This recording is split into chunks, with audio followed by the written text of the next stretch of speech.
Welcome back to Call Me By Your Game, the podcast where I, your host Connor McCabe, bring on a guest to hear from them about a meaningful video game from a particular moment in their life. This is a bit of a different episode, though. This is of the co-op variety, co-op episode 48, where today we're going to discuss Super Mario World 2 Yoshi's Island. Pretty much not a Super Mario World game at all. The co-op episodes are a chance that I get every month to sit down with a group of people and have more of an overview episode on a game that we all either really like or just played or have mixed opinions on. It totally varies. So if you're listening to this on a free feed or on YouTube, thank you so much for listening. Feel free to share with a friend if you like this. If you want to find more bonus episodes that come out every month, check us out on Patreon. There's a link in the show notes, and anything that my guest and I plug today, you're going to be able to find. So if you scroll down, whether you're watching on YouTube, listening in a podcast catcher, there's going to be a link for you there. Without further ado, I'll go ahead and introduce my guest. We've got a panel of 3 absolute Super Mario All-Stars. So first up, we have comedian and writer Austin Williams. Hi. Welcome back. Do I say something now? You can say hi. Yeah, hi's great. Hello. Hey, guys. As if you haven't been on the podcast or a podcast in your life. I know, I completely blanked. It's okay. Austin, line? You know, it's been about a little over 2 years, I want to say, maybe under 2 years since your Echo the Dolphin solo episode. But a great episode, I got to say. It's one that I show to people when they're like, hey, I'd love to do the show, but I'm not a big gamer. I show them your episode because I'm like, look, you don't have to be a big gamer. If you've got an experience you want to share about, you're going to be great. And so you've helped convince some people to do it. Wow. I can't. That's awesome. Thank you. I felt that was such an authentic answer. Austin, so glad to have you. We're also joined by writer, comedian, co-host of the Baywatch Watch podcast, and friend to Mike Christian, Charlie Mihelic. Do I? Is this? Hi, Connor. Hi, Charlie. You're doing so great. Very excited to have you here. Charlie, we talked about it before the episode. For your solo first episode of Call Me By Your Game, way back in 2020, the first pandemic episode recorded, we discussed Yoshi's Island, so I had to have you back today. We did. I'm excited to talk about it again. And I'll be really excited to just sort of see if you share any of the same stuff or if you lie about things. That's kind of right. I'm going to be a bit of a gatekeeper in that way. Yeah, I mean, it fact check me up and down. Cool. I'll be ready. I'm going to be like CNN in that way. We are also joined by one other panelist that'll round out the crew. We have game critic, content creator, podcaster, and stranger to Mike Christian, Janet Garcia. Welcome back. Hello. Excited to be here. So glad to have you. Folks, we did it. We got this panel together. I'm so pumped to talk about Yoshi's Island today. This is also something we were talking about a bit before the show. I think maybe before Janet hopped on. But sometimes it can be kind of a struggle to find people for certain co-op episodes because either it's a game I'm playing at the time or one that I want to cover. And this one was actually very easy because I knew of at least 3 people who I know really enjoy this game. And at least one of you enjoyed it in a different fashion, which we'll get into today. I'm so excited to talk about it. But before we do, I want to get into a little history and context of what this game is. I'm going to be sharing some very brief table setting about Yoshi's Island, but if any of you want to jump in, add some facts, Janet, if you just happen to have turned to the perfect page in the Mario Encyclopedia, you got the green light too. Perfect. I think you're muted for us all of a sudden. Ooh, yeah, don't even worry about that. That was a test and you passed. I'm sure what you said was just like so perfect and awesome. It was a really interesting fact that was exclusive to myself, for the podcast. Huge. Wow. Well, I'm so happy for you. But yeah, I'm going to get into some brief history and context. Folks, feel free to jump in at any point. Yoshi's Island, which is technically titled Super Mario World 2 Yoshi's Island, is a 1995 platform video game developed and published by Nintendo for the Super Nintendo Entertainment System, also known as the SNES. The player controls Yoshi, a friendly dinosaur on a quest to reunite baby Mario with his brother Luigi, who has been kidnapped by Kamek, who previously before this game, I believe, was named Magikoopa, but officially got a new name, Yoshi runs and jumps to reach the ends of levels while solving puzzles and collecting items with Mario's help. To set this stage a little bit, even we kind of joked too at the top on how this is a Super Mario Brothers game, a Super Mario World 2 sequel. But this game is quite different, I would say, than Super Mario World. Charlie, you've got a ton of experience. Have you played Super Mario World before? Yeah, oh, absolutely. How would you describe the difference here in the feeling between the games? I mean, they're like night and day almost. I felt like Super Mario World was like an evolution of the formula that had been developed in Super Mario Brothers and Super Mario Brothers 3. 2 was just a different game that they skinned with Mario, so it doesn't really count. But Super Mario World was basically that. It was a straightforward platformer. They added in some new stuff, took advantage of the beefed up hardware of the Super Nintendo, and it was like a fantastic game in its own right. But this one, I think, took it to the next level. It was at the very end of the console generation, so we're talking. I think PlayStation had already been released at this point. Yes, it had. And and so they took advantage of like the Super FX chip. So you get some pretty cool graphical tricks in this, some of the parallax effects, and in fact, it was the Super FX Chip 2, actually. Oh, so it's even beefed up version of that.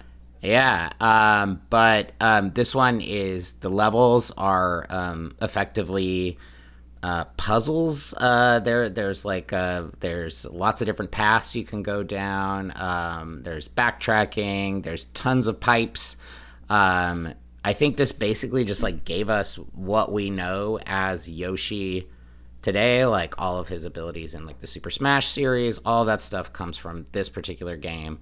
And Yoshi's Story on the N64 was technically like a sequel to this. But yeah, it was like, I think, a very groundbreaking game, especially as it showed that Nintendo was not comfortable to sit on its laurels and just like put out iterations on the same game, as we've seen them do up through today. It's like every time they release a first party game, they do something completely different with the formula, but still keep in all the stuff that we know and connect to Mario in order for it to not feel like they don't even know their own IP.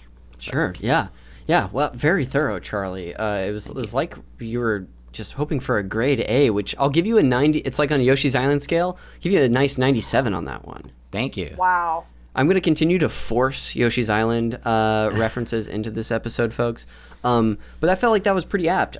Janet, one reason that I wanted to have you on this episode is not only I know you love platformers, but I've also heard you speak highly about this game before as well. Do you have anything you want to add on as far as just the difference or something that this game, did differently just context-wise? Yeah, I mean, I'm sure we'll get into it, but to me, one of the staples of Super Mario World 2 Yoshi's Island is its ability to have, like, so many secrets, which I think Mario games are known for as well. Like, there's been many a conversation about the ways that in Mario and in Nintendo games in general, there's that scaling of difficulty via the optional like collectibles or things that you can do, and there's different pathways to finish a level, and that's true across like a lot of Mario games. But I think Yoshi specifically was all about the secrets and the extra stuff that you can get, and I think they were also really obscured in a way that felt much more puzzly than it had any business being. Like, I feel like this was, we hadn't really coined the term puzzle platformer, and I wouldn't call Yoshi's Island a puzzle platformer, but it is as puzzly as you can get without being a puzzle platformer. Yeah, kind of like a bridge to that in a way. As far as just getting there, yeah. Sorry, I didn't mean to interrupt you. Were you going to continue? No. I think that's it for stuff I'd want to add on for staples of what this game is. But we'll get into more of it, of course. Awesome. I'll sort of clean this up a little bit too. Following his introduction to the previous Super Mario game and Super Mario World, Nintendo decided to develop a game starring Yoshi with the aim of making it, they say in this Wikipedia article, more accessible. I think in some ways this game is more accessible, and in other ways, absolutely it's so hard. not. Yeah, it's so difficult. As someone who who did this playthrough, which I didn't finish, on the SNES Classic with no rewind feature, like I've been complaining about. It's a lot more difficult, I think, than Super Mario World. They'll both have their spikes. But anyway, this game introduced Yoshi's signature flutter jump and his egg spawning abilities, kind of like what Charlie was saying, establishing a lot of Yoshi norms here. The marker art drawn style, or like the sort of Crayola look, was created by scanning hand-drawn pictures and approximating them pixel by pixel. And some effects, as we said earlier, were powered by the new Super FX microchip. This game took 4 years to develop, was originally released in Japan in August 1995 and worldwide 2 months later, and it was later ported to the Game Boy Advance, which maybe is the reason we've got Austin Williams on the episode, a big Game Boy Advance player, titled Super Mario Advance 3 Yoshi's Island. Don't get confused out there about the Super Mario Advance number titles. There's no rhyme or reason to them. This version as well was released on the Nintendo 3DS and the Wii U's Virtual Console, although not the original. That finally was first originally re-released on the Super NES Classic Edition and Nintendo Switch Online in the late 2010s as well. This game is also beloved. It received critical acclaim at the time. It sold over 4 million copies, which was huge, which was a large number. Numbers today of software sales balloon way over that. But it was praised for just about every aspect of the game, with maybe the exception of Baby Mario's cry. And even that, I know people will, maybe someone on this podcast will have an opinion where it's like, actually, I see the value in it. But this is just known to be one of Nintendo's very, very special games, especially for the SNES, and it's different. And the theme for this year's co-op series is sequels. And this is one of my my stretches, because while it is Super Mario World 2, we all know it's not an official sequel.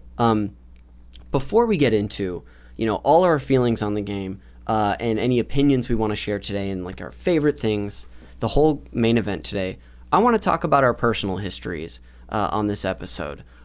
Charlie, because you were the person who brought the game on the traditional format of the show, can you take us, you don't have to like leave anything out, but can you give me like an abridged version of your history with this game? Yeah, I think I shared this on the last episode, but I have like very specific sense memories tied to this. It was released in the United States around the time of my birthday. My birthday is October 29th. And I remember my mom was a teacher. I remember going to school with her one day, and then afterwards she took me to Target, and I got to buy the Alanis Morissette Jagged Little Pill CD.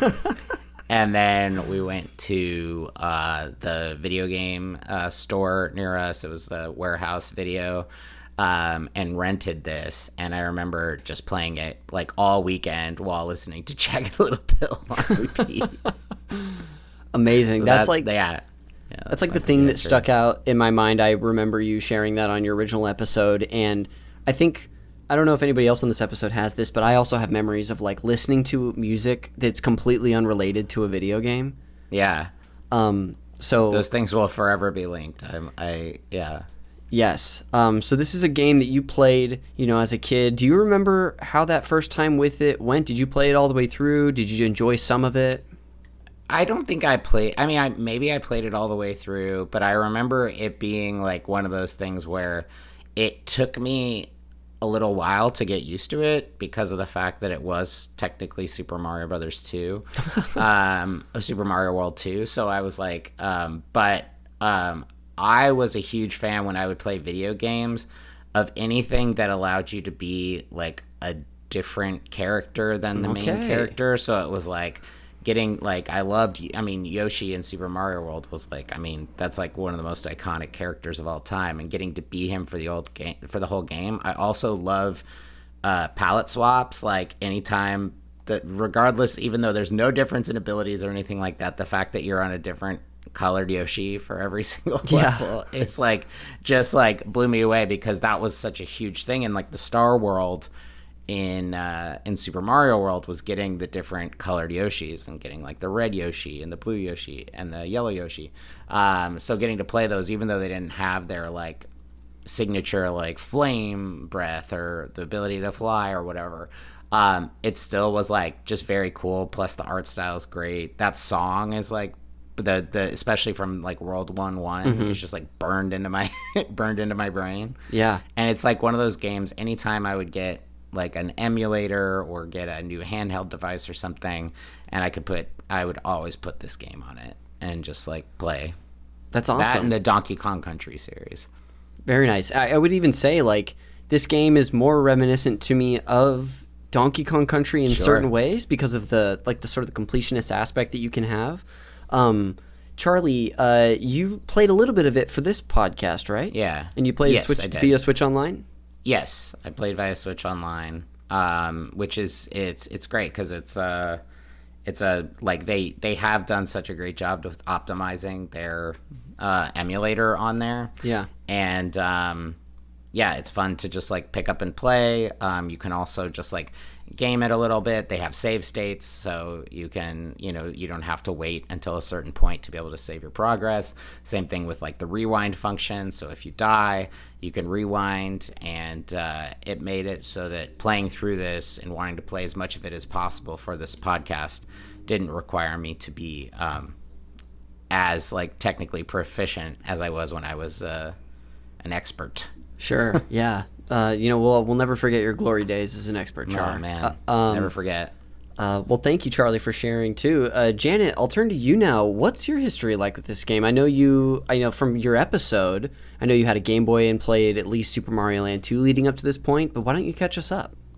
Yeah, I played this on the SNES Junior, which was my first home console I ever owned. And the first console I think I ever owned. I don't think I had a Game Boy before that. The SNES Junior, for those who don't know, there was the SNES, and then the N64 came out.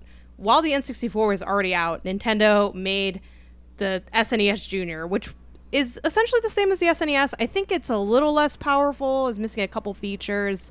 It's also differently designed. It has like a smoothness to it. It looks really odd if you've never seen it, but if this is what I saw when I got the SNES mostly. So when I look at the other one, I'm like, oh, it's all rigidy, and I have the mini that came out as well, So I have the mini version of the SNES, but the Junior is the one that I had. Here's your Junior, right? Well, not your Junior, but a Junior. It's the same one that I have too, but it was like down here. So did you see me awkwardly reaching for it? Yeah, no, I was caught up in the moment. But do you remember offhand what is the difference between them? It's I don't know specifically, Janet, but when you was talking about like some minor features being different, I think it might just have less sound capability or something. I can't put my finger on it, it's though. cheaper designed too, so they did a price drop. Yeah, it's definitely cheaper. It's like definitely technically a little worse. I'm looking at computinghistory.org.uk, and they said there's no LED power light for like the on and off, like little stuff like that. It's not quite as nerfed as like remember when Nintendo came out with that red Wii that had like it couldn't go on the internet? It's not like that nerfed, but it's a little different. Yeah. That's why I played it as a kid. I was probably 5, maybe 6 at the time of playing. I believe I finished it as a kid as well. It was definitely hard though, and this was when I was a kid playing games.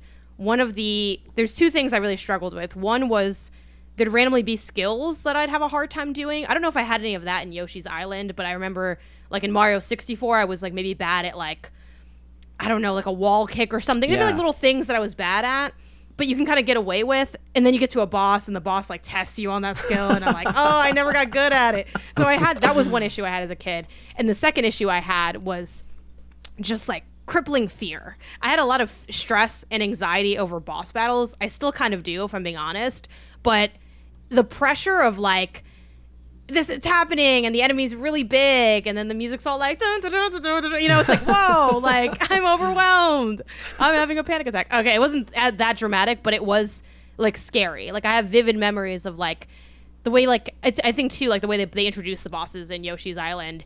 It's like you have a regular enemy and then Kamek comes in and he like does his evil magic and then it grows really big. So I'm like, oh my god, like it's like here's the moment. And I remember fighting like Bert the Bashful is one of the bosses. He's like a big circle guy who just kind of jumps left and right. It's pretty simple, to be honest, but like as a kid it's like, okay, you gotta get the eggs, and I think too what's so fascinating about Yoshi's Island is the way it kind of, you slowly fail in Yoshi's Island. You can't fall down a pit and then automatically die, but so much of Yoshi's Island failure is like you're juggling something and you're like slowly losing control because it's like, oh, you ran out of eggs and then you got hit and now the baby's gone and the timer's going down and you got the baby back, but now the timer's lower, and it's like you lose slowly, like you're slowly falling and you're like crawling your way up. It's a very painful, visceral loss. It feels So I like think Nintendo's like analogy Yeah. for parenting almost.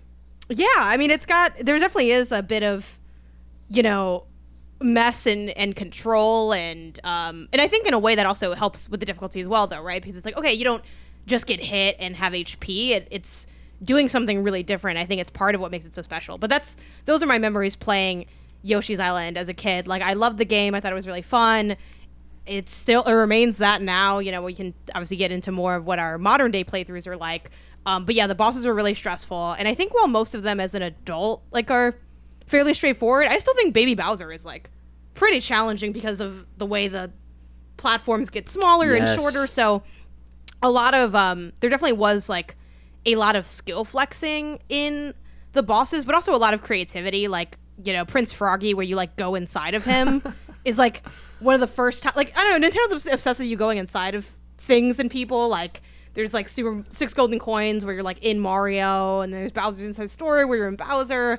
And I don't know if that's like maybe that might have been the first time I played a game where you go inside of something, but it wouldn't be the last. Yeah. That's my history with Yoshi's Island. Fun times, played it again on Switch, and the little, what do they call those? The little micro emulator ones as well. So Yes. been replaying it for years. That's awesome. Also, had it been a real while? quick, Go ahead, Connor, Charlie. The SNES Junior was also, I believe that is the form factor for the Super Famicom, which was the Japanese release of Super okay. Nintendo.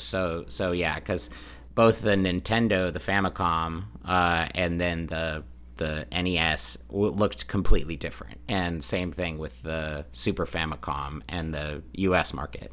Yeah, they just designed them totally differently. I mean, not the controllers, but everything else. Well, it wasn't until the 64 that it was like a uniform console design. Yeah. Janet, before, I know you said you played it throughout your life. Had it been a while since you revisited the game until this point? It'd probably been a few, like, when did it come out on Nintendo Online? Probably only like, Or on Nintendo Online? It was... yeah, Nintendo Online. I think... Before the pandemic. Super Nintendo came out in fall of 2019, so I would guess sometime within a few months of there. Yeah, that was probably the last time I had played it before preparing for the show, and then I booted it up yesterday to see where I'd gone. I'd gone like one world in my like last playthrough. I'm like, I'll just keep, stay on this file, and like I kind of forgot about the rewind, so I wasn't rewinding, and it was I started on level 2-5 for this playthrough for the show, and I got at least 2, if not 3 game overs on that level. It was insane, but we'll get more into that later. But yeah, it had been a couple of years, but I've never done a completionist playthrough of it, and I think I'm gonna make this like my slow chip away. When I have like a mental breakdown, I'll like go and play Yoshi's Island, and then just kind of, I'm like, I'm safe here, it's okay, like you know what's going on, and eventually do the 100% because there's a lot of fun stuff to find. There really is. That's brave of you. I don't think I'll ever be doing a 100% completionist playthrough of this game. Too hard for me. Austin, I keep talking about how you're our Game Boy Advance liaison on this episode, but why don't you walk me down your history? You probably touched on it on your solo episode, but what's your history with Yoshi's Island? I think it was I think it came with my Game Boy Advance. Like, I think when I got the Game Boy Advance for Christmas, that was like, remember how they used to like have games with it? I think this was my game. So for the longest time, I only had this, and I just remember playing it. Like, my parents are both pastors, and they worked at a church that was like 45 minutes away from our house. So I would just play this just all the way to church and then all the way back. Oh, so my goodness.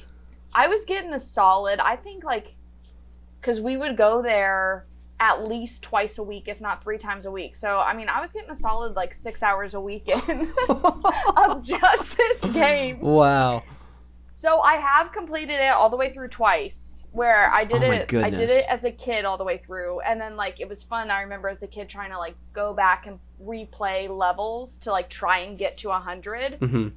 I was just looking at my like world, because I still have like my world saved from when I was a kid. Oh wow, That's Can awesome. you show that off the Game Boy Yeah. Advance now that we're recording off for the viewers? Oh, that's gorgeous. And then with this sick carrier case. Ooh, that's Wow. nice. Also, That's I'm glad an you OG also Advance, too. have the pink one. Oh, Yes. That was the one I had. Mine's not the original from when I was a kid, though. I got a modded. It's the baby version. Mario and Luigi of the podcast, twins. Wow. yes. Yes, yours looks a lot better. Mine's like decoloring and like it's like But yours is nasty. real, is the thing. Like, I wish I had And, my like- one from when I was a kid. But that's honest though. Like This I sucks. wish I had my kid one. This thing always broke. This was a replacement from a blue one that I got at a thrift store, like after, because that little, anyway. Yeah, the clip. The clip Yeah. always would break. So Real quick, I remember when I was a kid on my original one, I did buy like one of those because I don't think Nintendo made charging packs. They didn't make anything really. Yeah, for I don't their think No, they no, did, no. yeah. It was just I batteries. had the third party like a charger one, so I got to replace my clip never Whoa. broke because I also replaced it with like a third party solution and I charged it on a little dock. But anyway, Fascinating. No, so I just like I played it all the way through then, and then I remember I was taking a trip, I think to like London recently, and I was like, Was it have visiting this. Charlie's friend Mike's family? Yes, it was visiting Charlie's friend's Mike's family. And I remember being like, what am I gonna do for 11 hours? And then I was going home first, so I like dug through all of my old stuff and I found my Game Boy Advance, and then the flight there, the flight there and flight back, I was able to beat the whole thing again. Wow. That's Wow, awesome. dude. But that's like not thinking about points. That's just like pedal to the metal. I don't care about flowers. I don't care about coins. I'm just trying to get through. We still count those too. Those count. A grade is a grade. But no, but I remember trying to like beat those worlds and try to get to 100 on every single one. I'll say I think it's impossible. There's like one level that I still have I only have 43 points on, which is just embarrassing every time I see it. I think it's one of those where it's like it's moving. It's moving. And you have to like keep up with it. Oh, Do you know what no. I mean? Yes. Like the Oh, world yeah. is moving and you're like trying to keep up and you can get smashed in between things. But no, I remember getting really stressed out. I remember that's when I learned I had like very sweaty hands and like I would just have to like do this a lot. No, but I think I just have a lot of really great memories. For me, it was listening to Hilary Duff's Metamorphosis. Oh, There you go. Oh my gosh. nice. that is some good stuff.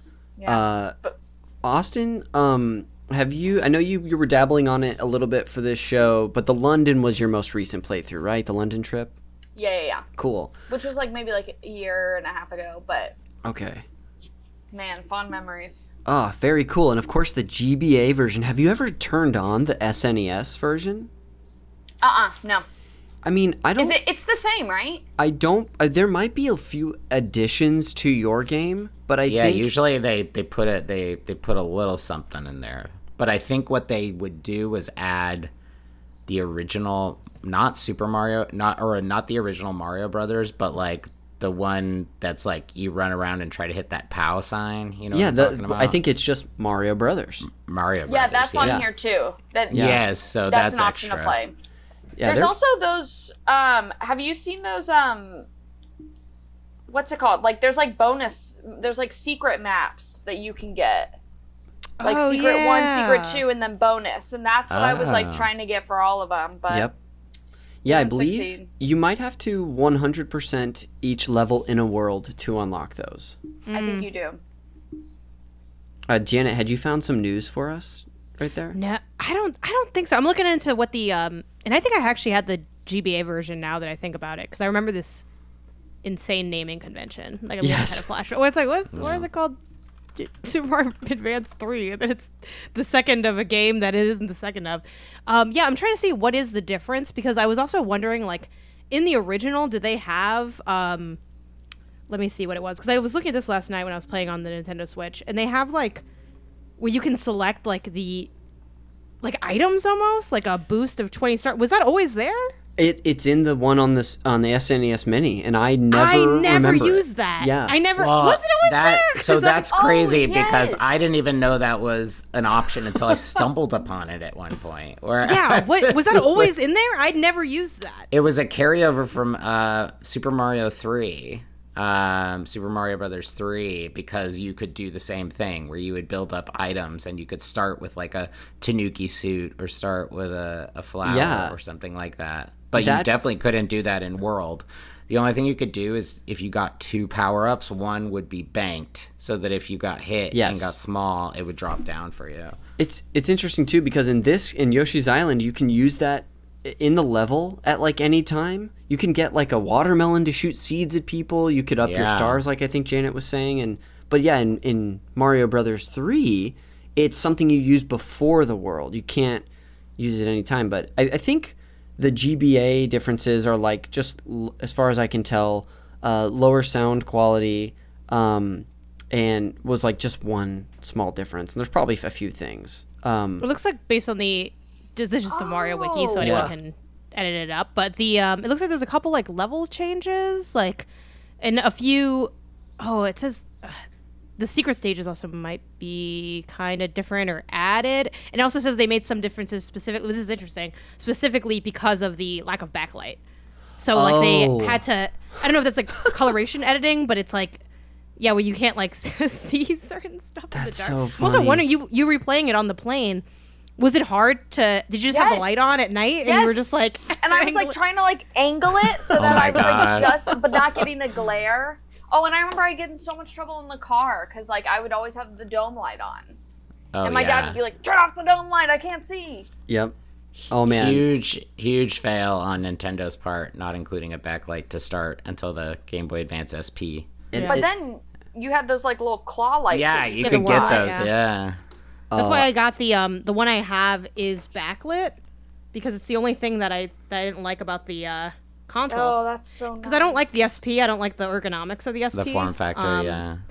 Though it is fun that you can like close it. It's very 2000s. So I do kind of like that. But I'm with you though, Janet. I love the form factor of the original GBA being side to side. Yeah. If I play anything Game Boy Advance now, sometimes I'll use. Oh, that's just nice. And you can. It's USB-C charging too and everything. Like it's it's what I wanted it to be before it could be what it was. I've used my like original DS as like a GBA a bunch, and that has a nice backlit screen. It's got that same form factor, but now I try to play stuff. I have an analog pocket, and even though that's like the Game Boy Color form factor, I do like it a little better than the SP just because it was so. I don't even have big hands. That thing is tiny. To get us back on track a little bit, for my history with this game, this is a game that I think for the longest time was mostly just like a fascination of mine. I talk about my best friend growing up, Eddie, all the time because I didn't have a Super Nintendo. His family did, and I believe they had this game. But because they had like 20 games I'd never seen in my life, this is just not one that I gave time to like I did Final Fantasy IV or Super Mario RPG or Link to the Past. But I've been familiar with this for a long time. I owned a couple of the Super Mario Advance games. I had Super Mario Advance 1, Super Mario Brothers 2. The naming convention is just going to kill me every time. I also had Super Mario Brothers, or Super Mario Advance 2, Super Mario Brothers 3, but I never played this game until it came to Nintendo Switch Online in 2019, fall of, and I played this on the Switch, played it all the way through, and just absolutely loved it. I remember playing this both on the TV and in handheld mode, and I have one specific memory where I did like one day of background acting on this show, Penny Dreadful, but it was like they had done an LA spin-off. I forget the title. Do you remember this, Charlie? I do remember this, yeah. And I don't remember what the title was, but yeah. Yeah, and I did one day of background on this show, and I remember every time we went to break, I'd just pull out my Switch and just play Yoshi's Island, and it was like the best way to pass the time. City of Angels. City of Angels. Penny thank you. Dreadful, City of Angels. Yes. I've tried many times to find like any image from that show to where I can even be like, it's that episode, but I couldn't tell you. So I played it then, and I've been revisiting it on the Super NES Mini that I have. I love the little Mini. Janet, were you talking about yours earlier? Do you have one of those? Yeah, I do. I played a bit when I got it, and then since then it's kind of been decoration, which it's as many video game things end up. But it's truly really cool. And those mini consoles, they look so cool that they are fun to just put on a shelf or behind you or something. But I had made this sort of like my bedtime game. Yeah. But even with, I have one of those controller extenders for those mini console controllers because the cords aren't that long. And even then, I still kind of mostly have to sit in front of the TV. But this was like, I think I'm going to have memories tied to this playthrough more so than the first one. Because I like kind of went through a weird thing this week. Austin and Charlie know a little bit about this, but a week ago I had to take my cat to urgent care. And there ended up being, the long and short of it is, she was in and out of urgent care all weekend, wouldn't eat, was getting sick. All her vitals and her blood work is great, and we find out that she needs emergency surgery because she had something in her like intestines that they couldn't identify. Thankfully, she was able to have a very successful surgery Sunday night. She's been back since Wednesday, but I think pretty sure all four of us on this episode are pet owners, so we know what that kind of stress can be. So suddenly this week, I'm like playing Yoshi's Island just like with my cat sitting on the bed next to me, hoping she's going to be okay. And it was kind of like a weird, it wasn't cathartic because it was just mostly stressful, but it was like, I was like setting myself up next to her and setting out little places for her to sit so she could be comfortable. And I think now it's just going to be tied to all that stuff. But yeah, but full disclosure, she's doing okay. She's like eating now. She's got a cute little cone that bonks into everything in the apartment. Nice. So for all the Daphne fans out there, Daphne's gonna be okay. But yeah, that brings me up to this. I didn't, as I've said, finish this playthrough. I'm in World 5 at this point, which is like the snow world. And maybe this can sort of get us into our main event conversation just about anything we want about this game. And I think I'll sort of start with one thing that comes to mind when I think about Yoshi's Island is the sheer variety of things in this game, not just types of levels, but environments, enemies, and activities that you can do. I've definitely played games where it feels like they're a bit bloated with like side things. I mean, I just finished Final Fantasy VII Rebirth, and I love that game. But congratulations. You're one of 8 people who finished the game. Yes, thank you. I'm very, very proud. But, I mean, Janet, I know you played a bit of that. That game, for as much as I love it, is incredibly bloated with just endless amounts of things to do. Yeah. Like, I don't need to learn about a BattleBots game 80 hours into it that then I need to master as well. But yeah, when I think of this game, I just love it. Like, I forgot there was a snow world, which is silly because it's such a familiar, like, setting for a platformer in so many video games, but I loved it. Austin, I'm going to turn to you first. So I'm putting you on the spot, my friend. When you think of this game, Yoshi's Island, what is something that you really love about it? I think I really enjoy I actually enjoyed the boss battles because you always got a middle ring right before going into it. And that like took all the pressure off. Just being able to like go into the middle ring, boost up your stars, boost, your timer, and then being like, great, now I'm gonna take on this guy. And for some reason, the boss battles, maybe it was because of that, but they always felt a little easier to me than the world, because there was so much pressure when in the world to like hit all the coins, don't fall in the lava, don't touch this, don't do this, eat this guy. And the boss battle was just focus, you just got to take care of him. There's nothing hidden. There's like that would always like get to me, is like, okay, I have two options. I can either go through this door or go through this pipe.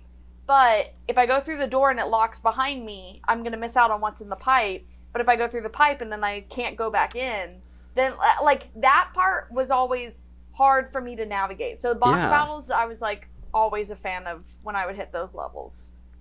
Yeah, absolutely. I think I'll touch on one quick thing and maybe pivot us back to boss battles. But, Austin, that phenomenon you're talking about of wondering, like, is this path going to take me to the end of the level, or is it going to take me to the other stuff I'm searching for, is something that I still do in video games where I'm like, wait, did they design this so that I would go this way to leave, or because I should be going here?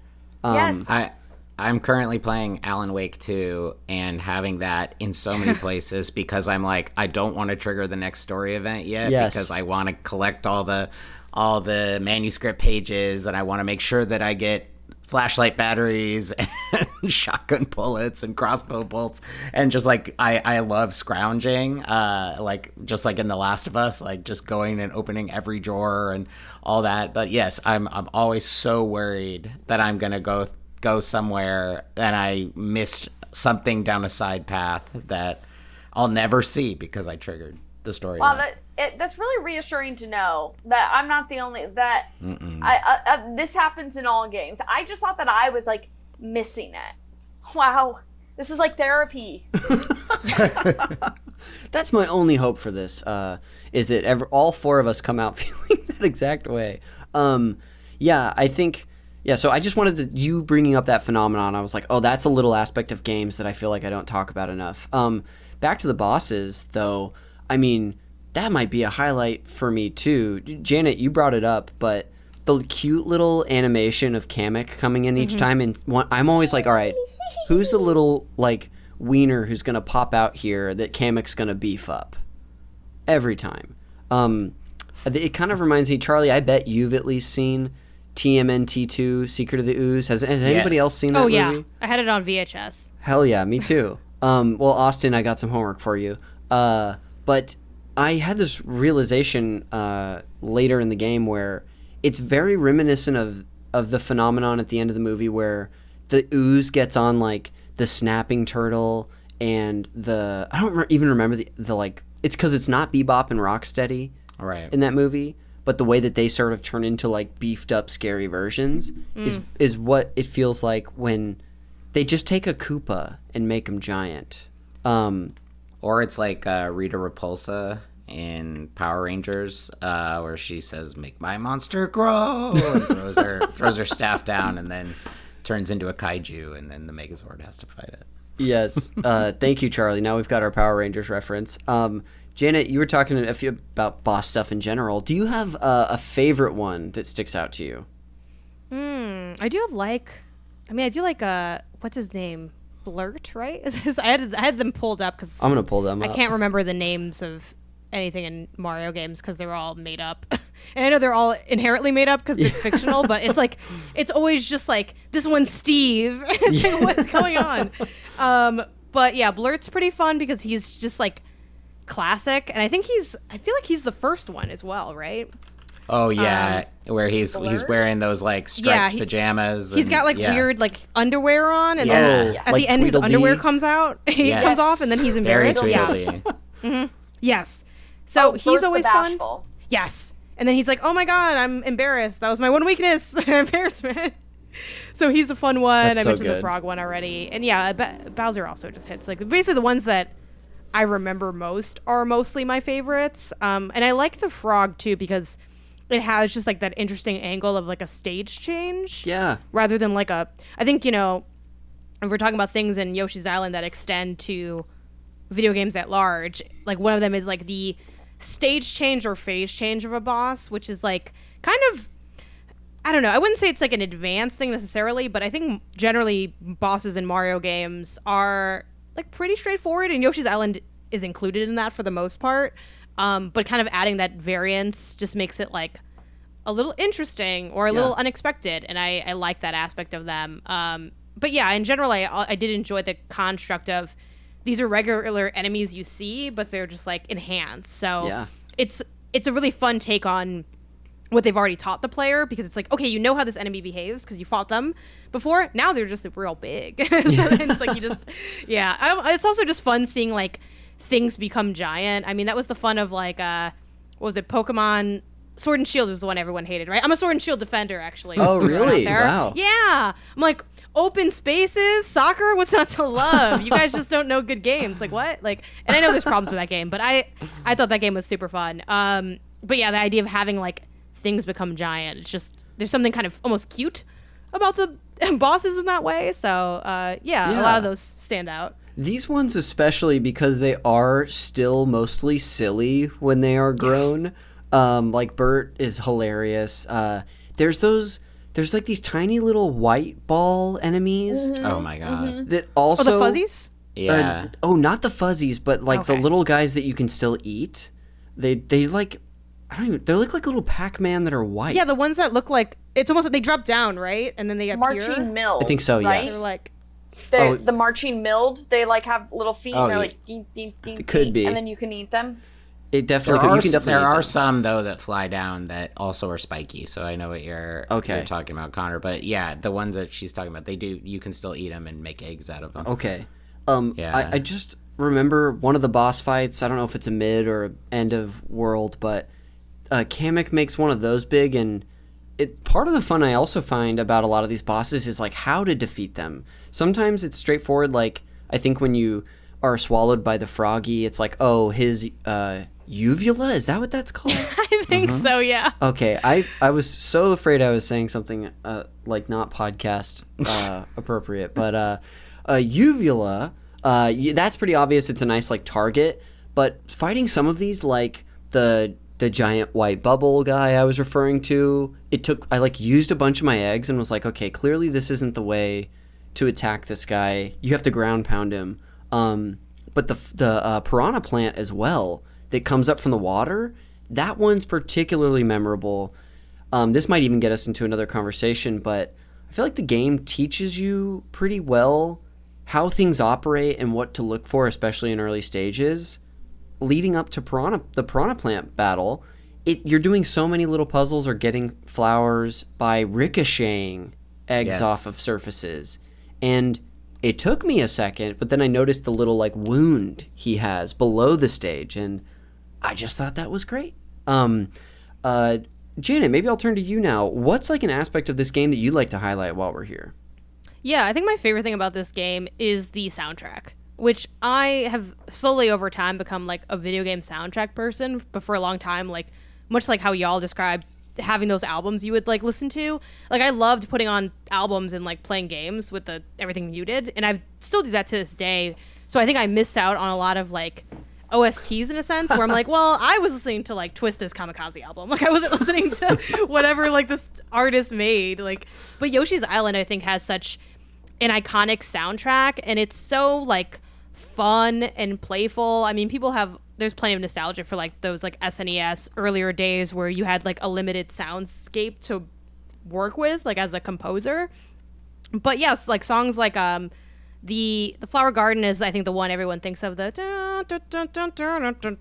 like that's like I feel like that's like what you think of when you think of Yoshi's Island. But there's also like Castle and Fortress is like one of my favorite songs from there, which is like that first boss battle castle where it has like a very like orchestral sound. And it has like that opening that's so cool. It's like dun, dun, dun, dun. Then it has that slow like turn. I think it goes really nicely with like the they have a lot of those like giant wood pieces that have spikes on them. Yes. And that's just like one of the best video game songs I've ever heard, because I think it has so much variance. And as I kind of learn more about music and I work on playing the piano and like talking to my teacher, who's also my brother, on like how you make music, it's like one thing he always comes back to is like you form an idea and you extend the idea and you play with the same idea and switch it up. And I think Castle and Fortress does that so well. And I don't know, it just has so much playfulness to it. And then also like tracks like I think it's called Athletic, based on the YouTube video I always go to, with the like dun dun dun dun dun dun dun dun. Like I think of when I hear that song, I feel the way, like, if you guys watched Parks and Rec, that Ron Swanson gif of him, like, drunk dancing with a hat on, like, that's how that song makes me feel. Like, it's so fun, and and joyful. And I think that's why like Yoshi's Island over the years has been and will always be like one of my comfort games.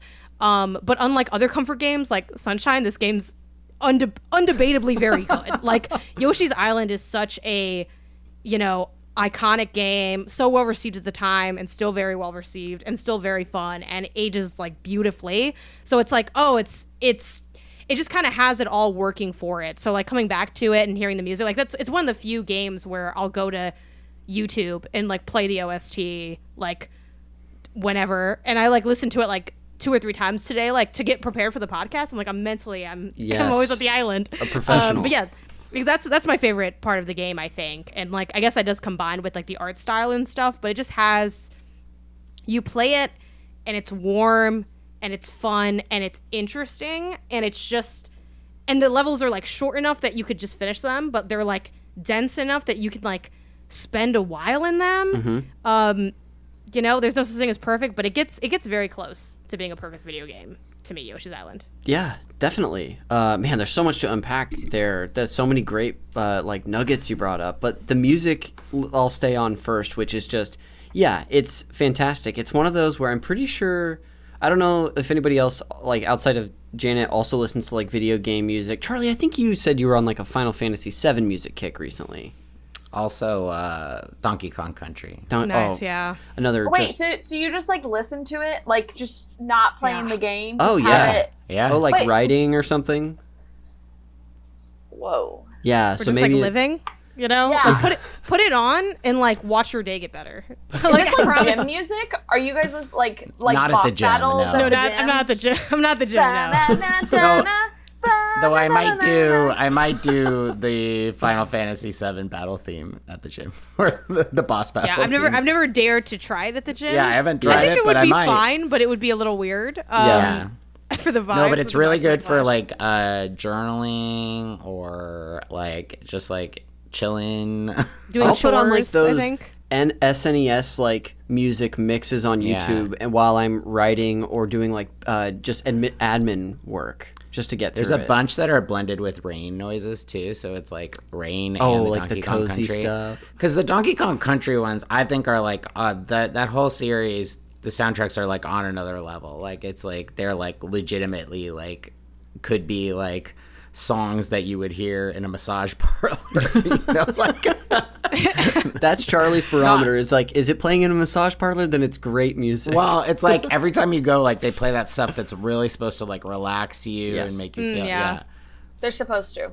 I think Yes. too, though, like Austin, if you've never done it, like it definitely, like I didn't start doing it until like somewhat recently because I just was like, it's just not what I reach for when I reach for putting on music. So I listen to music all the time, but I think I would love for you to like do that with this game specifically and like almost report back, because I think one thing that will be kind of surprising is the way that it really does, especially if it's a game you know really well, it really does kind of transport you to the game in a weird It hits way. your brain in a crazy way. Yeah, where you're like, especially, you go through like just what they have on YouTube for Yoshi's Island, where it has like everything, including like the story organ and like the logo. You'll be like, oh yeah, like, this is what plays when you're like doing the slot machine minigame. And it's like so weird that like you can kind of almost picture it in your brain. It's kind of like, what people say for smells and memory, where it's like, oh, this smells like grandma's house. It's like, oh, I'm in this space while also like doing laundry or something. Yeah, So it's fun.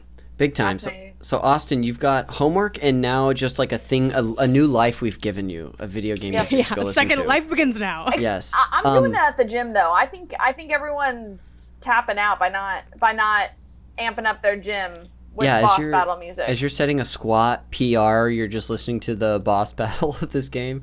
You gotta put on Powerful Baby, which is the music that plays when the baby has the invincibility star. Which also, there's an invincible baby in this game. I think that's like, yeah. that's Yeah. pretty great. Truly. It's like meant to. That is like a throwback to your Super Mario World. They're like, oh yeah, you get to play as Mario with the cape, running super fast. Except the amount of time you get is so limited unless you pick up, all the stars in a row. So there's like another puzzle aspect to it. Totally. Which is really cool. I'm gonna drop a song in the chat. You can all listen to this later, and because I don't have a way to like pump it into all of our headphones. But this is the 8-bit big band's rendition of the athletic theme from Yoshi's Island. This is a must listen to after the show. Maybe I can have Jeremy, our editor, play us out with this. But Charlie, you're getting into another aspect of this game, and if anybody wants to come back to music or anything, please do. But this game. This is something that I was thinking about. This game begs so many questions about like Mario and Yoshi, because sometimes looking too far into a video game, like, why does Yoshi collect red coins in this level? Maybe I shouldn't be asking those questions. But when we see, baby Mario, you touch a star and he suddenly has this like innate ability, there's a lot of like quirks in this game. I find really Yoshi funny. can turn into a helicopter and a bulldozer and a train. A train. It's like there are so many mechanics thrown in here, and like I think putting myself into the mind of Nintendo at the time, I think that Nintendo was like the pace setter for video games at that time, right? So like everyone on the NES was making their Mario. Like they invented the platformer. Everyone wanted their own Mario. Then with Super Mario World, same thing. SNES, new graphics. Everyone wanted their platformer. Mario Kart. Then you started to get more of like the kart racing games and things like that. And so for this, I think especially because it was releasing 4 years after the last game, there had been so many Super Mario World clones out that they wanted to do something different. And I think that for them, they wanted to raise the bar in so many different ways. Like mechanically, the fact that they did the art style and the way that they did it is like kind of mind-blowing, because they could have just made one in the style of Super Mario World and had Yoshi been the main character. But like to do the storybook thing, to put so much into it, because like I was like writing down the number of mechanics and mini games and then the bonus levels. I mean, there are just like games where you go in and there's some guy who's like just kind of a dick who like you have to play, you have to bounce a ball back and forth with him, and if the time runs out, you lose. Or you go in and butt stomp all the different balloons and try to pop them, and whoever pops the one that has the special thing in it first wins. And there's just so many different interesting ideas, and like, it's like they're not necessary, not all of them, like they're not things that are like indelibly make the game better, but it also makes you appreciate the fact that so much care was put into it beyond them just changing the art style. Like they could have just changed the art style and been like, oh, it just looks different, but it plays like the old game. Like this plays fundamentally differently. I think part of the challenge comes in the fact that Yoshi is a far more floaty character. Mm-hmm. His flutter, his glide, it's like the platforming is not as precise, yet it still requires the same amount of precision that an older Mario game with a much more, like up and down Mario, because Mario was always your like best all around character. If you think of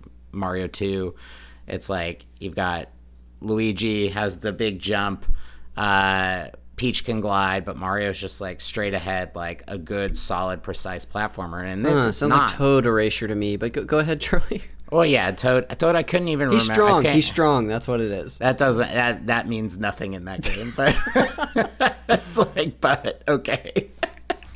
But yeah, I think that it is wild how many mechanics are in it, and also it is something that I think I realized that's something that I read about the designers of Donkey Kong Country, because that's another one of my favorite games, is that Donkey Kong Country and the newer Donkey Kong Returns and Donkey Kong Tropical Freeze, everything in it is in it for a reason. So like every platform, everything that exists makes sense for the world that they are in. So it's like all of the power-ups, all the everything like feels like they're very much part of Donkey Kong's world. It's very organic, whereas in this, it still comes from the era where you just put platforms because it's like, I guess that's just what the world is. And I don't know.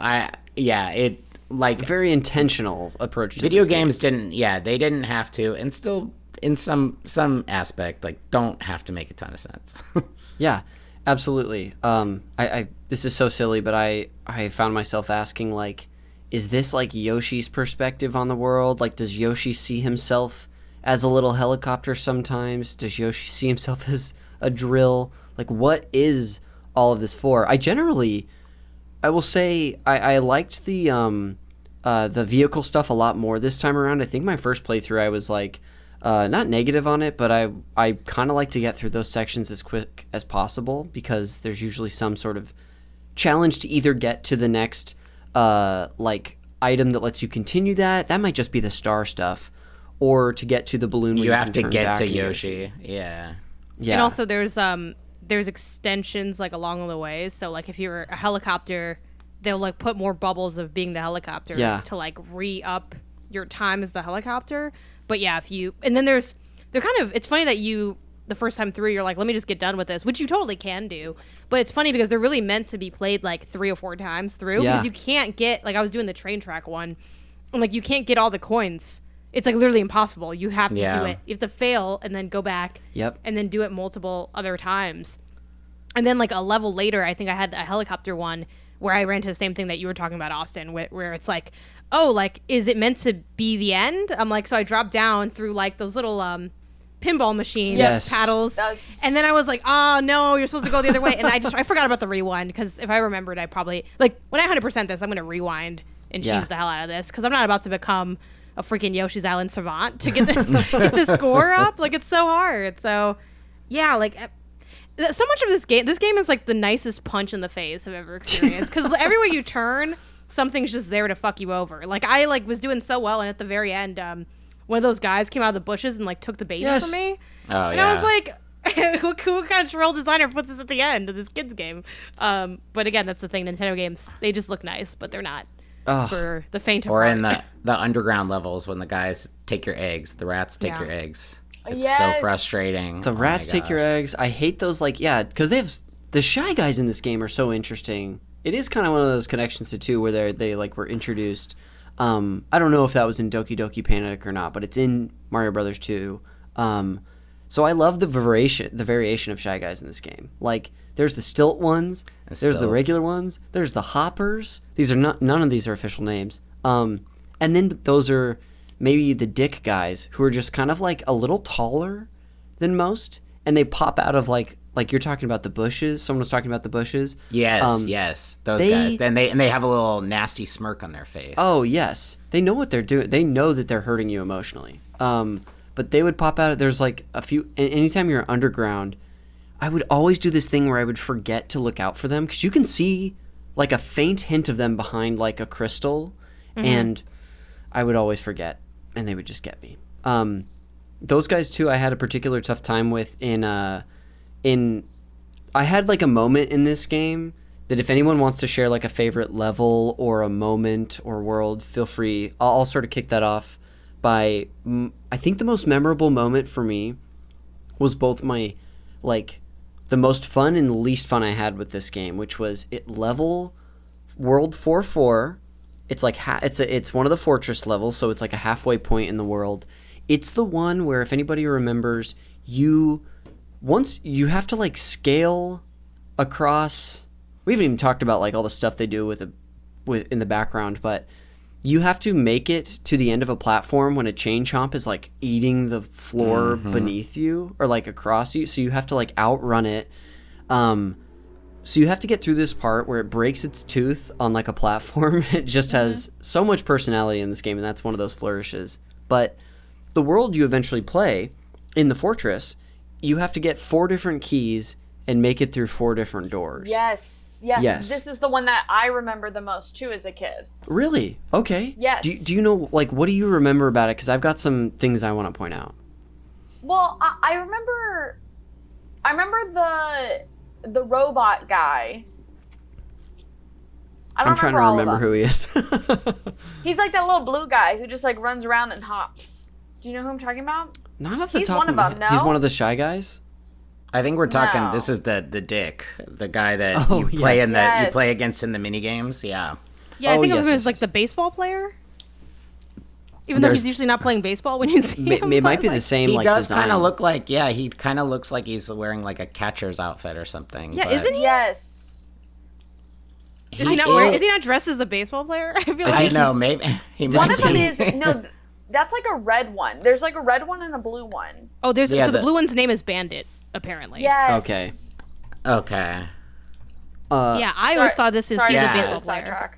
No, this is the track. Like Yeah. you're right on track. He's kind of dressed like the Grim Reaper almost, except it's blue. There we go. But Austin, you were saying you remember this level because you'd see those guys.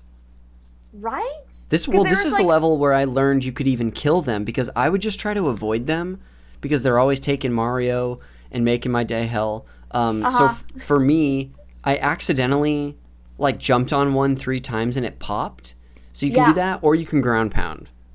Yes. But I spent way too. But if you miss and they're right next to you, they're getting Baby Mario for sure. Well, something I do remember of this 4 level thing is that there's a middle ring in there, but you just got a middle ring right before you enter. So the strategy is I would always go to the hardest room first, try to master that, and then I would do that middle ring. Like the room that would always drive me the most insane. Yes. And then touch that other middle ring so that I wasn't completely resetting. But I feel like that like middle ring is like a trap. Oh, the second one or the first one? The second one, because you literally get one, and then you open You the could door, waste and then it, there's yeah. yes, and then there's another one. Yeah. If you So you can like avoid it. You can be strategic when you use those things for sure. I love those little ways that we might play games in specific ways. Like Austin, you choosing to do that is such a fun detail for me. I remember this one because as I'm going through it, I get the first key. I go through the door. There's another door that needs a key. So I go get another one, go through the door. There's another one. And you can see at the beginning of the level that there's 4 paths, but I thought maybe it's going to be one of those kind of platforming levels where you're exploring all of them and it's in like 1 or 2. Like they don't all give you the key. So after I did the first 2, I was like, okay, great. I'm now going to go to these next 2 before I go back through that door because why? And I don't know if this is like a bug that the game has or if I did something weird, but I got those 2 keys, and once I went through the door for the third key, the 4th one just disappeared. And I still can't explain it. I even did some Googling, like Yoshi's Island key glitch or bug, and I was upset because I spent like 25 minutes playing this level, and basically just had to like hard reset.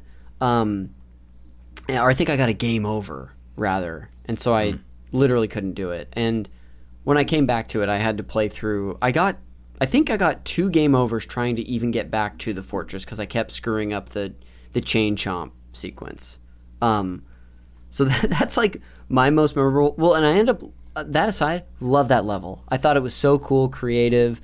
It taught me things about the game. Janet, do you have like a most memorable moment or like something we haven't highlighted yet that you want to bring up? Yeah, I kind of alluded to it a little bit earlier, but the touch fuzzy get dizzy level, I think it's like the best level in most of games. Like it's so fun. I guess for those who don't know, it's a level where there's an enemy. I don't know if the enemy is called a fuzzy. I'll refer to the Wikipedia and just hope that they are, and that'd be underneath F. But yeah, they're these little like fuzzy, almost like cotton ball looking things with like little black hair sticking out of them and like 2 eyeballs. That's the design of the character. And if you touch them or eat them, the whole world, it's like you're high basically. Yeah, it's LSD. And like literally it's like you're high. And it's because I feel like people use that a lot in games, and it's like, oh, like just because of what, like literally he's like stumbling around and the world is spinning. It's like, this is Yoshi's like, you're drunk at the bar and then you go to the bathroom and you look in the mirror. Like that, that's that level. And I like that even the soundtrack, again, bringing it back to that OST, gets all like warped and messed up. It's like everything's messed up. Again, you're not officially like drunk or high because Nintendo would never say you were, but I think about substance use in games, and it's like people talk about Red Dead 2 being like the most accurate like drunk scene in a game. This is the most accurate tripping out of your mind scene in a game, and it's in this like game where you're taking care of a baby, just like blissed out of your mind. But the whole level like kind of undulates, and it makes the platforming really interesting. And since there's all of these like fuzzy enemies looping around, it becomes really difficult to like also try to avoid them. It's kind of them playing with something they introduced earlier, which is like the idea of extending an ability. Like you spend a lot of time extending your weird like helicopter and like mole man abilities, and this is like, okay, you're trying not to extend this thing that is bad, but it's like everywhere and kind of unavoidable. So I think that's probably my favorite level in the game. But yeah, I do get a kick out of the ones that y'all refer to of like the mazes, but those are always tough because like I can appreciate what they're doing, but like I kind of go in knowing like this is gonna work out well for me. It's kind of like the in Mario they have like the boo houses. Yeah, it's like I'm gonna end up. It's the end. You miss like half of it. You gotta go back. It's like it's a little frustrating for sure. But they are fun and creative. But yeah, I think Touch Fuzzy Get Dizzy is my favorite one, or the most memorable one for me. It's probably the most iconic level from this game, and it's like something you do one time, I think. Yeah. Yeah. I noticed, I think one thing they do in that level too that I think is a testament to just the strength and the detail of nothing was missed by the developers, I feel like, in this game, where every little element is used. Like Janet was saying, the music changes, the background warps, Yoshi starts to stumble around too, so you can like commit to going one direction. I'm like, okay, I'm just going to throw myself at the end of the level, like try to sprint right and see what happens. You end up hitting more fuzzies inevitably. Just so difficult, but like in a way that is so easy to appreciate, I feel like, for myself. Charlie, do you have a moment in this game that is one of like your favorites you want to highlight? Yes, I really like World 2, the Baseball Boys is the name of the level. This is because you're a Dodgers fan. Because I'm a huge Dodgers fan, and Mike Piazza's in the level. I love the fact that they have taken the most important mechanic in the game, which is the eggs, and made an enemy that can catch and hit, depending on which baseball guy it is. And then the ones who catch it, they throw them back at you, and they use your same mechanics. So an X appears and like where they're going to throw it, and so you have to get out of the way of it. It makes it really tough because they'll often place them right near egg dispensaries. Yes. And so when you do it, if it goes the wrong way, then you could end up having someone throwing a baseball at you. Same thing with you're trying to angle the egg to go over their head to hit, like a flower or a question mark, or something. But if you don't get it perfectly, then it's going to end up getting caught and thrown right back at you or hit back at you. And just like very cool how they not only like they take, because Yoshi has a lot of like very powerful mechanics in this game, and they find ways to make it so that using it doesn't become your best option, and you have to find other ways. And those are enemies that also require 2 jumps to kill, so you jump on them and it throws you back. So there's a couple of times where you'll go to a platform and the platform is very small, and you'll jump on one of the catchers and you might find yourself dead because when you bounce off them off the ledge. So just like fun strategy to completing that level. Yeah, a really great way to challenge the player there by flipping your ability on you in a way. Yeah. That's cool. Austin, I know we were both talking about level 4-4. Did you have another moment you wanted to highlight? Yeah, I want to talk a little bit about the water world section. That whole, where it's like, I think it's World 3, but it just feels so unique to the rest of the game that takes place in like the castle and is like more industrial, and there's lava, and it's just so lush. And I remember really enjoying that one, and I remember getting very frustrated at the monkeys because the monkeys aren't my gosh. evil. I don't think they work for, what's his name? The Koopa?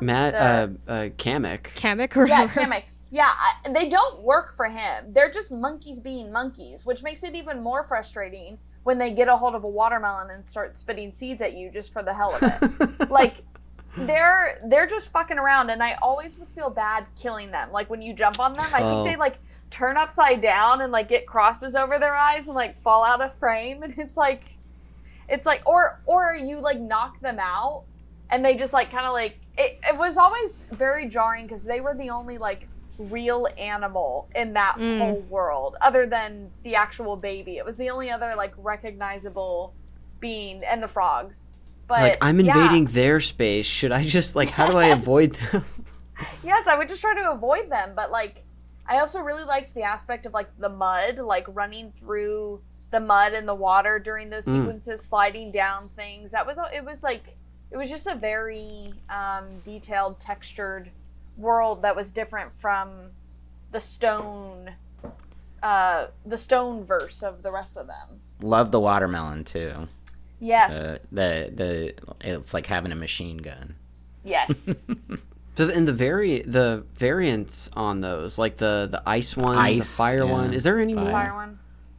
Or is it just those three? I think it's just those three. Okay. Austin, that whole world has so many funny details. Like there's the fish that swallows you. Yes. Which I do this thing in games where when I'm playing them, I forget about a mechanic. And so I never even tried to throw eggs at that guy, because I would, like, watch him come up, see him go away, and then try to, like, speed past him. And I just forget about entire mechanics. Yeah.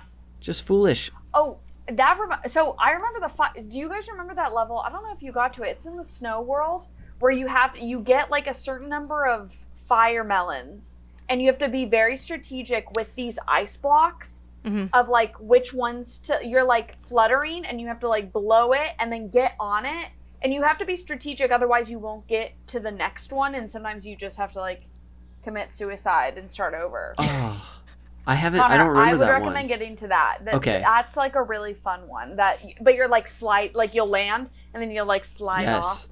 It's awful. The ice world, the snow world in general, Austin, like, does some really fun things where, like, classically in those biomes and games, of course, you're sliding around, there might be snowballs. This game has that. This game does a lot with, like, real world stuff like skiing and ski lifts. Like, I spent a whole level just hopping on ski lifts and avoiding the, like, sentient snowmen skiers for a while. Yeah. Yeah, that's a fun one. And I also, they really do a good job of, like, the texture of running. Like, the running through the snow, the running through the mud, the running through the water. It's, like, with the sound effects, it's just, it was just very good for its time. Yeah, absolutely agree. It just, feels so good. And you feel a difference compared to other areas or surfaces that you would be running on, which isn't new, but it's just a nice detail, I think. Yes.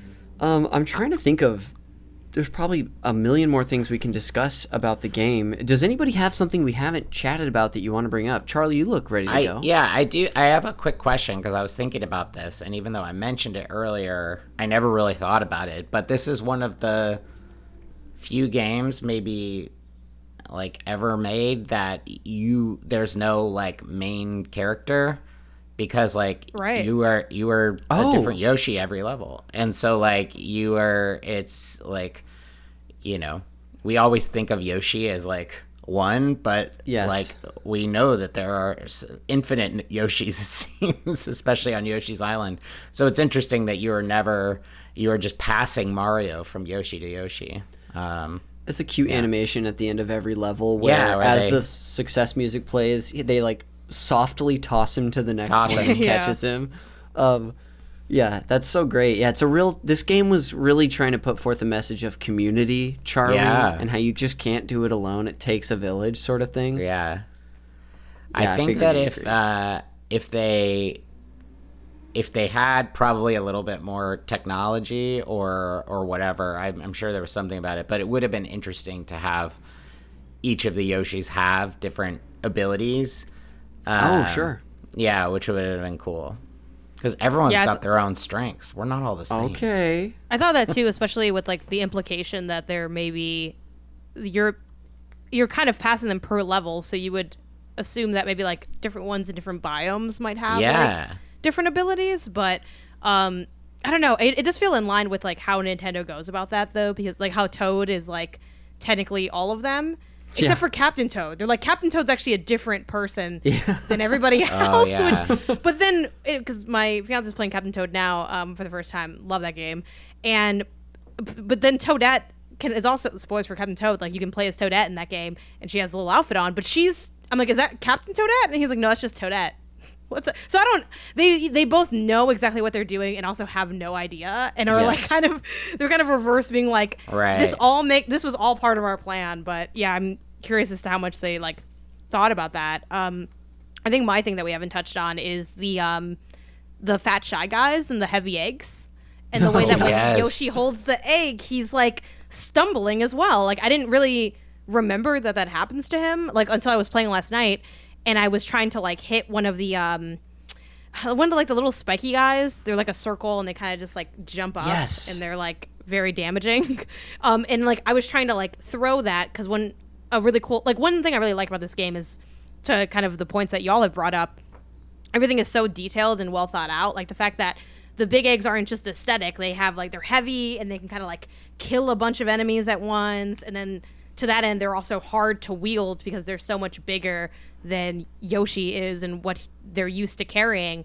So I just thought that was like a nice touch in a game that is kind of full of nice touches everywhere you look. Like there's a special little animation and thing for all these different mechanics and features, even like the Shy Guys with the little flower heads that kind of look like chia pets.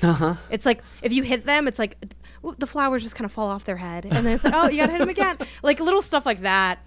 That easily could have just been like, this is just a skin for this this Shy Guy, but they kind of added a little flavor to it that really helps, I think, make the world feel so welcoming, despite it being one of the most hostile worlds I've ever navigated in a game.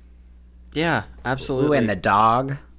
I love that mechanic. It's the first. It's where you ride the dog. Yeah. Gosh, I should know the dog's name. I'll look it up. Is Poochie in here? I don't remember Poochie being in here. I think is he in here? Poochie's. Oh yes, and you ride him. You ride him, and he runs which way you face, and so he can take out enemies and run on spikes, and then he leaps up for you. He's only in a couple, maybe. He was one or two? He's only in one level, I think, maybe two, but.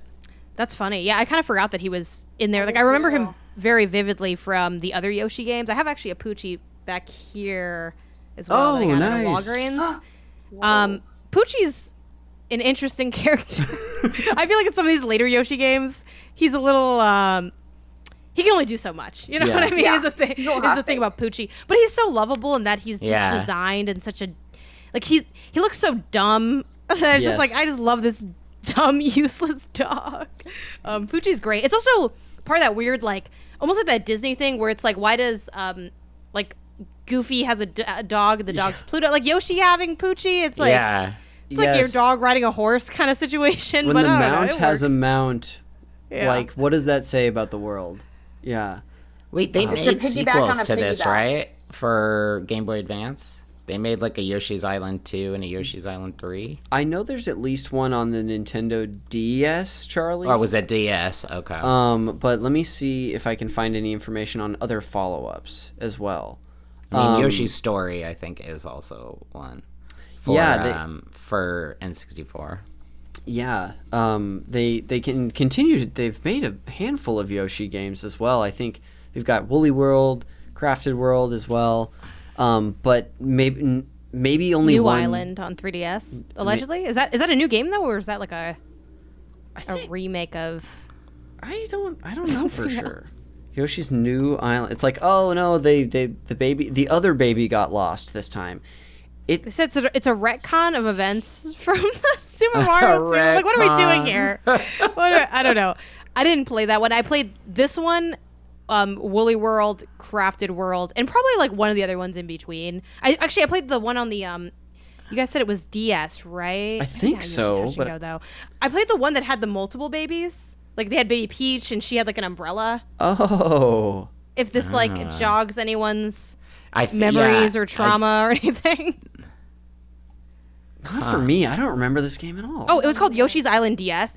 I remember it being really good. Again, I was a kid, so maybe I can't really speak to that. It was 2006, but yeah, I remember that being so fun because you had like Baby Wario and he had like a magnet ability, and it just, you know, if you're looking for that differentiation across like different characters, like that had that. Baby Donkey Kong was there. Charlie, if you're the Donkey Kong kid, the Donkey Kong. But yeah, I remember really liking this. It got a decent scores. Yeah. This is the other one that I had played. That was and it the thing cool. that It had the up and down with the two screens. Oh, The nice. levels were really tall. That was the thing that Nintendo was doing with their handhelds. Was they did that with Super Mario 64. They re-released it on the DS or the 3 it was like a launch title. with multiple playable characters, right? Yeah, but you just put the hat on and then everyone's Mario. It was a little. This is like different in that like you had different babies. Okay. And the babies had different abilities. Oh, that's awesome. Okay, so it wasn't just a reskin. That's cool. Yeah. This is like a different game, like its own game. I think it's really confusing because Nintendo remakes and ports, and then they're like doing a million things. But yeah, I believe this was like a distinct Yoshi adventure. But yeah, interesting. A lot of it was just, you know, it is interesting seeing though that initial idea established in this game, you know, the original Yoshi's Island, because even the idea of having the babies with the different abilities, like Mario had his own ability that we see with, you know, the invincibility and him kind of almost becoming Sonic in those levels. He can kind of go on walls and he goes really fast. So a lot of that groundwork was laid in this first game. So it's interesting to see what they've taken and what they've kind of maybe left behind after this. Yeah, definitely. Especially as someone who has like just missed most of the Yoshi series moving forward, I would be curious to dip in a bit. And I know there's a few things Woolly that are World and Crafted World. I've never played those. Yeah. Woolly World is really, really good. Crafted World is less good. Woolly World is is probably my favorite, I think, Yoshi game. Wow. It might be the best one that they've made. It's very, very good. It's very challenging. I spent love the years looks playing of those it. games. You can play co-op as well. I played it with my brother. It took us years to finish it because we wanted to get all the flowers and all the levels. And like that was so hard to do. Like I don't know how hard getting all the rest of this. You can get yarns too and like get different skins for Yoshi. Like it is a very, very, very good Yoshi game. Ugh, I did, and that's the Wii U one, right? Mm-hmm. Okay. Yeah, just off the Wii U. It's time. I've got my bad boy still plugged in, but I do need to get that game. So, and it's not happening digitally, obviously. I think they might have it on 3DS too. Oh. I have to like do a Google, Okay. but I vaguely remember them coming out with a 3. Yes, and they call that one Poochie and Yoshi's Woolly World. Oh, how Poochie and Yoshi. He's back.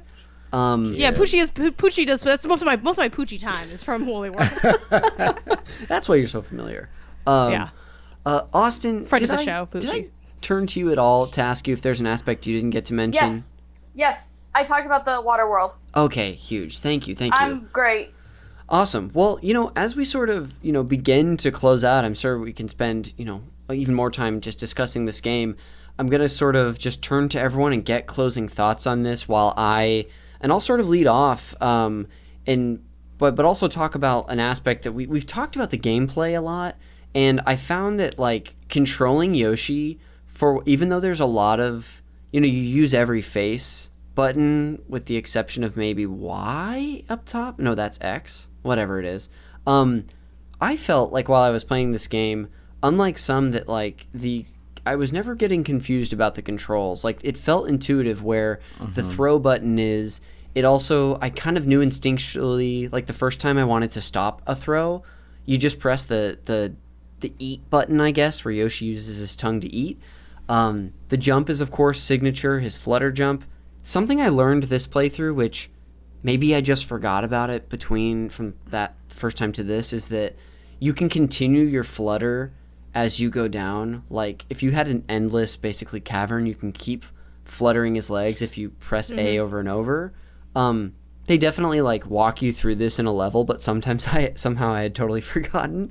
Yeah, just the gameplay in itself, I really loved, and it really rewards you for... I know this isn't necessarily a precision platformer like we talked about, but it rewards intentionality and precise moves and decisions, which was just so fun. And to sort of close out my thoughts is that returning to this game, it's just as wonderful as I remember it. And it's not a game I have nostalgia for at all. Again, I played it for the first time 5 years ago, but I just love every aspect about it. And this is something that probably is going to come up again from someone else, at least I would guess.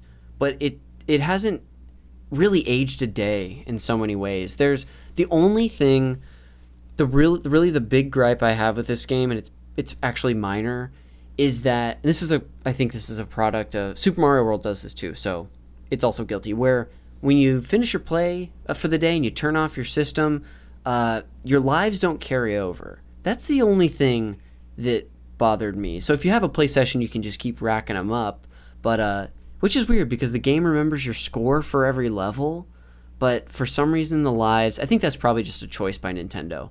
But yeah, this game is timeless, whether it's the look, the music, Yoshi being this ultra popular Mario character, like getting his day in the sun, even though there had been like Yoshi's Cookie and Yoshi's Safari before. This is the character that I feel like my like friends who are just, more casual gamers, when we're playing Mario Kart, when we're playing a Mario sports game, they're like, I'm using Yoshi's like first off the board all the time. Maybe not my pick, but because I know someone else wants him, but I love Yoshi and I love this game. Austin, I'll turn to you first. Can you do me a favor and just like wrap up your thoughts and feelings on Yoshi's Island? I think, I'm coming at it from a much more emotional place where it was the game that really made me feel like I was a gamer and I knew what was going on. I was definitely one of those people picking Yoshi when playing Mario Kart. Hell yeah. He's the first guy I see. I love Yoshi. I think Yoshi Island is a perfect example of how ruthless and selfless and strong Yoshi truly is, and I'm glad he got his time in the sun. I love it. Were you going to say something else? I mean, he's just I loved this game. I think it's a great game. I do think there are times where like things feel a bit repetitive, but hey, what game with 8 worlds doesn't? Sure. Well, thank you. I'll head to you for some plugs later, but thanks for sharing all that you did about this game. And being our, I know it sounds like Janet maybe played it too on the GBA, but our resident GBA correspondent, Austin. Charlie, I'll turn to you now. Why don't you wrap up your thoughts on Yoshi's Island? I mean, this collaboration between Miyamoto and Alanis Morissette had a huge impact on my childhood. Both coming out right around my birthday. This game was very important to me from a sense memory perspective, and it's one that I just constantly revisit. As you kind of said, Connor, sometimes going back to old games can be difficult because they can be very dated. They can be graphically like super underwhelming. Like you remember them as being far better looking than they were. And this game just looks pristine. Like it's gorgeous. It's colorful. It's like Nintendo's so good at, they've never had systems that were like, since the N64, systems that were graphical powerhouse. They were always far behind in the graphics race, but they know style. And so their games do not, like their first party games do not show their age in the same way. Like you can throw on Super Mario Galaxy and it looks like it could have been made, just a couple of years ago. I feel that way with the Mario Kart games. I mean, like the most recent Mario Kart is like what, a 10-year-old game at this point? Like they just re-released it as a deluxe edition, and they're so good at taking advantage of the hardware and making things look far better and like being so competitive, so that this game was one that, even though my mom had gotten me a PS1 at this point, but I was going back to play this on the Super Nintendo because it just like truly was a joy to play, and it's still a joy to play. And I also like think like, as people have said, like where it's like, it's a very, I think, very relaxing game despite its challenge. Mario games before this rushed you through the levels. There was a time limit. There was always, and this was one in which you need to kind of study the level. Like you kind of walk to the edge, see what's going on. I'm thinking about the level with the chomps where they're coming from the background and taking out the level as you go, and you need to like study their pattern and see where they're going.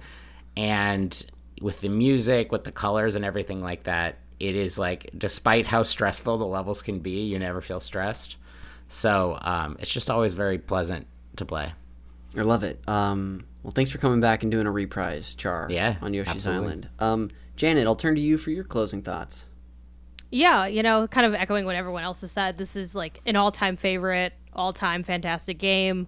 I love that you can just kind of go through it and enjoy the experience. But if you want to have a deeper time with it, you can just chase those secrets with like the flower, and you kind of choose your own thing. Like for me, I was always big on trying to get the flowers until I would just give up on that, which would happen pretty quickly. But like the idea that they also sort of are rewarding like players that don't take damage with the stars, and like, players that can find those additional secrets with the coins, like I think is really interesting. And the idea too of, they really do want you to like go through the whole level like with a fine-tooth comb, because they have those hidden question mark clouds that don't appear until you like run your body over the area, which is wild. Like, they make every coin mattering by randomly making some of them red. Like they really do push you towards getting to know the level in like a really deep way, and it's such a beautiful landscape to get to know. And I think that's what really ends up working for it, where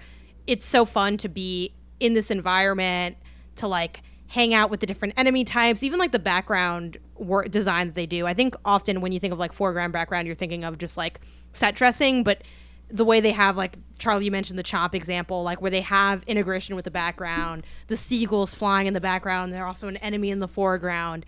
It's just such a pretty and enjoyable game. And I think one of my favorite things about it is the way that it is both wildly creative and also consistently cohesive. You have these different worlds where it's like, this is the theme, but you also have like enemies doing wild stuff. Like I'm looking at I got like a no commentary walkthrough of some sicko doing the no damage run of this game, and like seeing like a shy guy wielding like a mace and like spinning rapidly. It's like, they kind of really were just doing anything in this. And it's, I think when we think of Nintendo and creativity, we often think of like, like Kirby and like modern Kirby. Oh, he's a fridge. He's crazy. But Yoshi is doing just as wild stuff as Kirby is doing, if not more in some regards. And I really have loved that. And I think Nintendo's so good at taking Yoshi and like running with a theme. And while there's not really a direct theme, because it's just like, it's Yoshi's Island, it's the first one of its kind, I feel like the theme was like magical fun, right? Like a storybook adventure, wild stuff happening. I love their use of enemies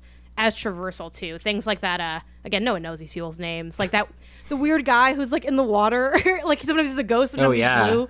Like that guy. Like, there's like a level where like there's a platformer on his head, and suddenly he's almost like a friend, like helping you through the level. Like they really get so much out of like the enemies in this game.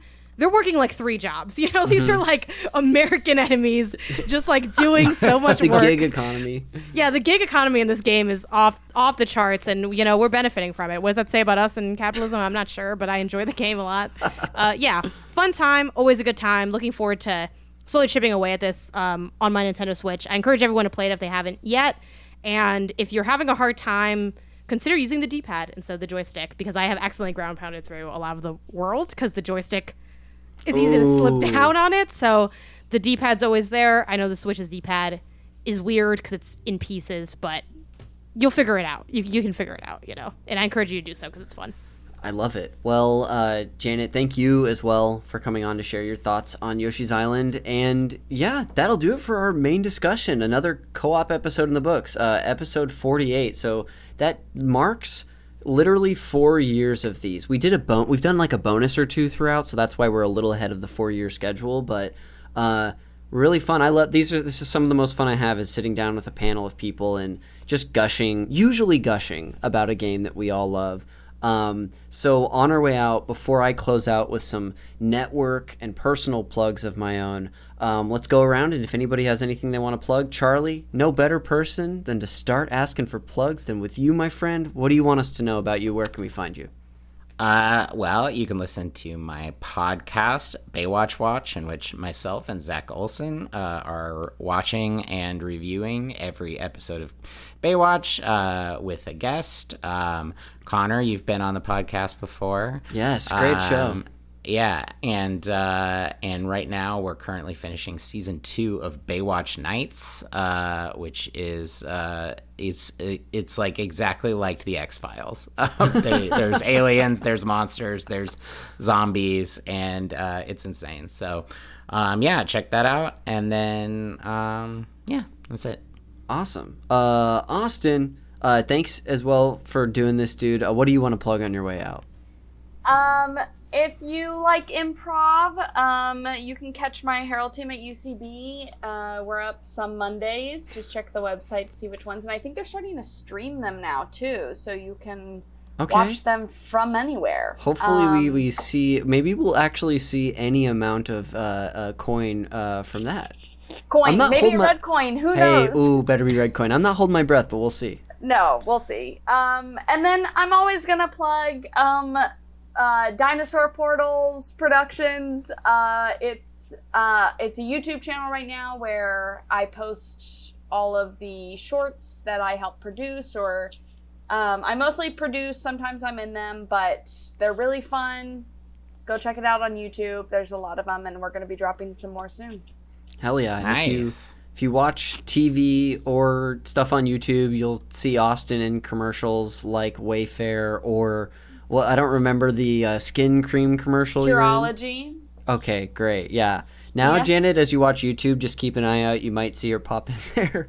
Hell yeah. I'm watching all the ads now at Yes. full length, just in case, just to cover my bases. Truly, it's like the only reason I keep them on is I'm like, will I see Is a my friend? friend in here? Yeah, will I get to tell my friend I saw them and make sure they got paid for what they're doing? Austin, thanks for being here. Janet, on your way out, welcome back to the show. Thanks for doing this. What do you want to plug today? Yeah, you can follow me across the internet on social platforms, Twitch, YouTube, and Patreon as well under the handle Game Onesus. That's GameOnysus. I'm realizing as I said it, I usually just say game and then spell the rest. I'm like, why did I spell the whole thing? That was so much more work. It's Game Onysus. And yeah, I am doing, I'm on a couple of podcasts. I'm on the Min-Max Show. I'm on Remap. And I'm on the Indie Council. So if you want more of me talking about games, that's where I talk about games. And I write about them on my website, pen2pixels.com. That's it for me. Yes, great follow, great shows, great everything there. And for everything that you all have plugged today, I'll put a link in the show notes so that even if they can't spell it right, they're going to be able to find it pretty easy. So without further ado, I'll close out episode 48 with some plugs of my own. The cover art for the Call Me By Your Game podcast is done by Glenn J. You can find him and his other great work on Instagram at glenn.j. This show is produced, edited, and the music up top that opens the show is done by Jeremy Schmidt. You can give him a tip of your cap and a thank you by listening to his podcast, also on this network, Video Games, a comedy show available wherever you get yours. You can find me on social media. I'm on Twitter, Instagram, Blue Sky. I also stream on Twitch at twitch.tv/consiscool69, so you can follow me there. The show has social media as well, so if you want to follow us on any of the social websites that I just named, including TikTok, where I have a highlight from every episode that comes out. They're always fun, so we'll see whatever this highlight ends up being. Who's going to be the winner? Who's going to be featured? We'll have to see. Yeah, so now I'm telling you retroactively it's a competition. Yeah, probably going to be the host making himself the TikTok highlight. And then lastly, this show, this episode airs first on Patreon, and we have a bunch of bonus podcasts there. So if you like this network, the conversations that I have with people about video games, there's a link to Super NPC Radio, our Patreon network, where we not only have a games club that's going every single Friday, where we cover one game in a book club style format, which we just finished BioShock.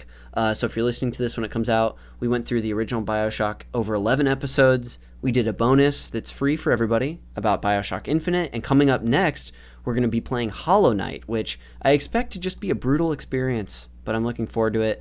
And of course, these co-op episodes are found there and on our YouTube just 1 week later.